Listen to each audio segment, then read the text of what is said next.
Station वाली शाही बिरयानी। ये कहानी है रामपुर हॉल्ट नाम के एक छोटे से रेलवे स्टेशन की। यहाँ गाड़ियाँ कम रुकती थी और मक्खियाँ ज्यादा उड़ती थी। इसी स्टेशन के प्लेटफॉर्म नंबर 1 पर बिल्लू का एक छोटा सा ढाबा था। बिल्लू का 5 स्टार ढाबा। नाम 5 स्टार था, लेकिन खाना ऐसा कि कुत्ते भी सूंघकर आगे बढ़ जाए।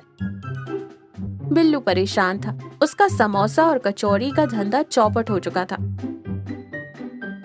कहानी शुरू होती है एक उमस भरी दोपहर से। दोपहर के 2 बज रहे थे। ट्रेन के आने में अभी 3 घंटे बाकी थे। बिल्लू अपनी कढ़ाई के पास उदास बैठा था। पास ही रामू चाय वाला कुल्हड़ धो रहा था। अरे रामू भाई, लगता है अब ये ढाबा बंद करके वापस गांव जाकर खेती करनी पड़ेगी। कल पूरे दिन में सिर्फ 3 समोसे बिके, वो भी उधार में। अरे बिल्लू, तेरे समोसे में आलू कम और हवा ज्यादा होती है। लोग हवा खाने थोड़ी आते हैं स्टेशन पर। कुछ नया बना, कुछ ऐसा जो इस पूरे रूट पर किसी को ना मिले। नया क्या बनाऊं? चिकन मटन बनाने के पैसे नहीं है और पनीर तो सोने के भाव बिक रहा है। मेरे पास बचा क्या है? बस ये 5 किलो गोभी है जो कल मंडी से सस्ती मिली थी। अब इसका क्या अचार डालूं? तभी बिल्लू के दिमाग की बत्ती जली। उसने गोभी के एक बड़े फूल को उठाया और गौर से देखा। रामू, अगर इस गोभी को मैं ऐसे काटूं, फिर बेसन और मसालों में लपेटकर डीप फ्राई कर दूं और फिर बिरयानी वाले चावल में दम लगा दूं, तो वो गोभी चावल कहलाएगा। कौन खाएगा तेरा गोभी चावल? यही तो तू नहीं समझा। हम इसे गोभी बोलेंगे ही नहीं, हम इसे ऐसा नाम देंगे कि लोग नाम सुनकर ही टूट पड़ेंगे। बिल्लू ने तुरंत काम शुरू कर दिया। उसने गोभी को बड़े बड़े टुकड़ों में काटा, एक गुप्त मसाला तैयार किया।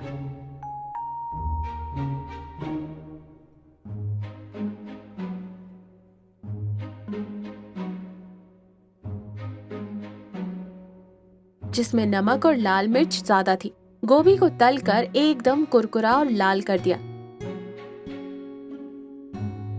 फिर चावलों के बीच छिपाकर दम लगाया।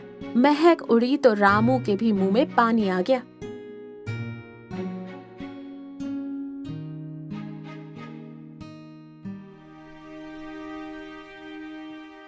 बिल्लू ने एक गत्ते पर कोयले से लिखा, शाही Kashmiri veg leg piece biryani, मात्र 50 रुपए प्लेट।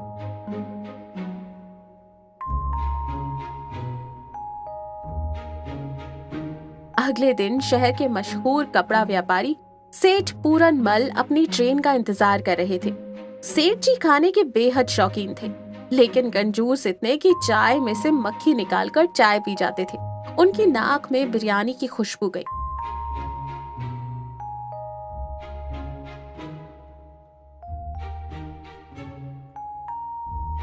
अरे भाई, क्या बना रहे हो? खुशबू तो बड़ी जानदार है। क्या है ये? सेठ जी, ये मामूली खाना नहीं है, ये है शाही Kashmiri veg leg piece biryani. इसमें जो बूटी पड़ी है ना, वो हिमालय की पहाड़ियों में उगने वाला एक खास सफेद कंद है। इसे खाने से घुटनों का दर्द गायब हो जाता है। रामू पीछे मुड़कर हंसी दबाने लगा। अच्छा, 50 रुपए में? चलो एक प्लेट लगाओ, लेकिन अगर स्वाद नहीं आया तो पैसे नहीं दूंगा। बिल्लू ने प्लेट भरकर बिरयानी दी। ऊपर से तली हुई गोभियों का एक बड़ा पीस रखा, जो मसाले से लथपथ होकर बिल्कुल किसी शाही डिश जैसा लग रहा था।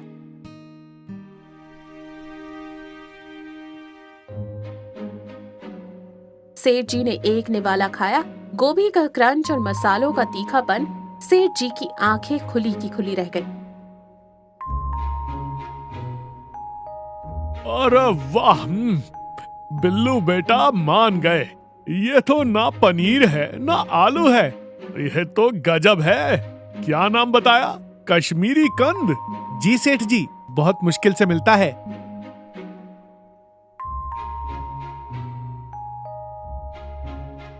सेठ जी ने न सिर्फ पूरी प्लेट चट कर दी, बल्कि घर के लिए भी 2 पैकेट बंधवा लिए।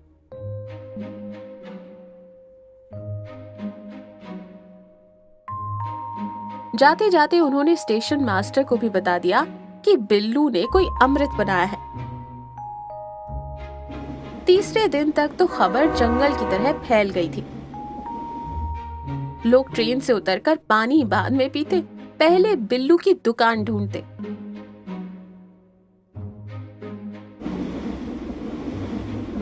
भाई, सुना है वो जो सफेद कंद है वो शरीर में ताकत लाता है।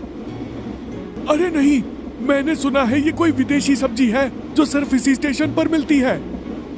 भीड़ इतनी बढ़ गई कि बिल्लू को सांस लेने की भी फुर्सत नहीं थी। रामू अब चाय छोड़कर बिल्लू की मदद कर रहा था।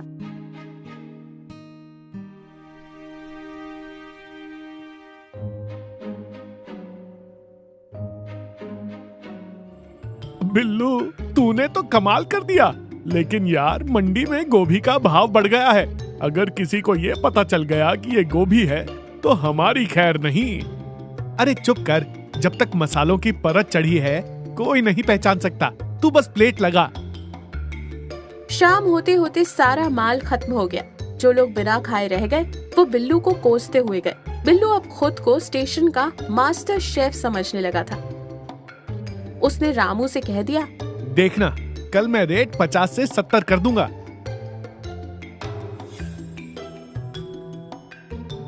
चौथे दिन एक गड़बड़ हो गई। मंडी में गोभी खत्म हो गई। बिल्लू ने जैसे तैसे पड़ोस के गांव से बासी गोभी मंगवाई, लेकिन इस गोभी के फूल थोड़े छोटे थे और सख्त भी। उनमें वो स्वाद नहीं था। दोपहर का 1 बजा था। स्टेशन पर सन्नाटा था। तभी सेठ पूरन मल जी एक बुजुर्ग महिला के साथ वहां आए। वो महिला थी काकी। काकी के पास रसोई का 50 साल का तजुर्बा था। वो दाल की खुशबू सूंघकर बता देती थी कि नमक कम है या मिर्च। बिल्लू, आज मेरी काकी आई है। इन्हें तुम्हारे उस कश्मीरी कंद का स्वाद चखना है। 2 प्लेट लगाओ, बढ़िया मसालेदार। बिल्लू का दिल धक धक करने लगा। इन छोटे गोभी के टुकड़ों से काकी को कैसे खुश करेगा, लेकिन कोई रास्ता नहीं था। उसने रामू की तरफ देखा। रामू ने इशारा करके कहा, हिम्मत रख, दे दे। बिल्लू ने उन छोटे गोभी के टुकड़ों को मसाले में डुबोया और चावल के नीचे छुपाकर परोस दिया। काकी ने प्लेट हाथ में ली। सेठ जी बड़े चाव से देख रहे थे। खाइए काकी, ये कोई मामूली चीज नहीं है, हिमालय से आती है। काकी ने एक निवाला मुंह में डाला, चबाया। उनके चेहरे के भाव बदल गए। उन्होंने खाना बंद कर दिया। बिल्लू के माथे पर पसीना आ गया। क्या हुआ काकी, मजा आया ना? काकी ने धीरे से अपनी पानी की बोतल उठाई और प्लेट में से उस शाही टुकड़े को हाथ में लिया। सबके सामने उन्होंने उस टुकड़े पर पानी डालकर उसे धोना शुरू कर दिया। मसाला धुल गया, बेसन बह गया और राज खुल गया। एक छोटा सफेद उबला हुआ गोभी का फूल।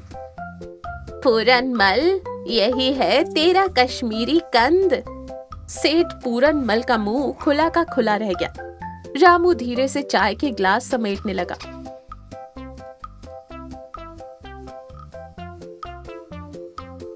ये क्या है? ये तो गोभी है। अरे बिल्लू, तूने मुझे धोखा दिया। 70 रुपए लेकर 10 रुपए वाली गोभी खिला रहा है। सेठ जी ने अपनी चप्पल उतारने की तैयारी कर ली। रुक, तुझे बताता हूँ। अभी स्टेशन मास्टर को शिकायत करता हूँ। वो चिल्लाए।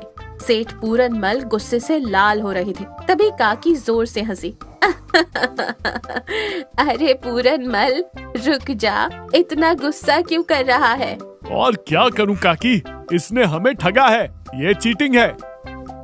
हाँ, इसने नाम बदलकर बेचा वो गलत है, लेकिन एक बात बता, कल तक तू इसे कितने चाव से खा रहा था, तब इसका स्वाद कैसा था? सेठ जी सोच में पड़ गए।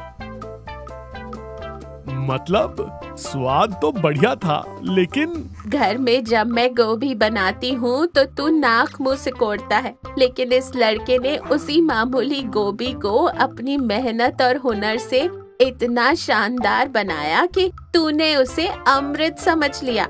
इसका झूठ गलत है, लेकिन इसके हाथ में जादू है। काकी बिल्लू की तरफ मुड़ी। इधर आ बेटा।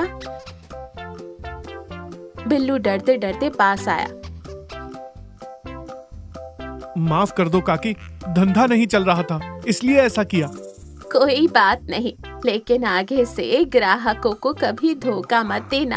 अगर तू सच बताकर बेचता कि ये दुनिया की सबसे बेस्ट गोभी बिरयानी है, तो भी लोग तेरे हुनर के लिए आते। ये बिरयानी सच में लाजवाब है। सेठ पूरनमल का गुस्सा शांत हो गया। उन्होंने फिर से अपनी प्लेट की तरफ देखा।